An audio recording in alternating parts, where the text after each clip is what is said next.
తల్లి గోవు అంతఃపురం ముందున్న ధర్మగంటను మోగించి మహారాజు దగ్గర న్యాయం కోరగా రాజు స్పందించి తన కుమారుణ్ణే అదే రథం కింద హతమార్చి ఆ గోవుకి న్యాయం చేకూర్చాడు. ఇనేవాడు ఎర్రి పప్పు అయితే రామాయణం రాసింది రాజీవ్ గాంధీ అని చెప్తాడేమో. కేవలం ఒక గోవే కదా అని అనుకోకుండా ఇలాంటి తీర్పిచ్చిన ఆ చోళుడు ఎవరో తెలుసా? మా ముత్తాత చుట్టం వెంకటరావు బహదూర్ గారు ఉండేవారే, వారికి స్వయాన మావయ్య.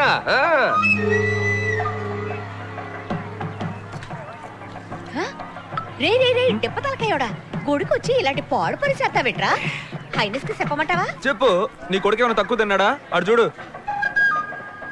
రే వాల్టరు, ఒకటి పూటైనారా? సరే సరే పోతే పోనీ, మొత్తం నువ్వే తాగేకు. రాత్రి అమ్మకు కూడా ఓ 90 ఉంచు. సర్లేమా.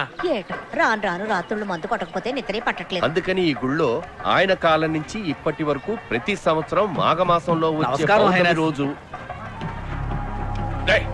ఇక్కడికి వచ్చావా?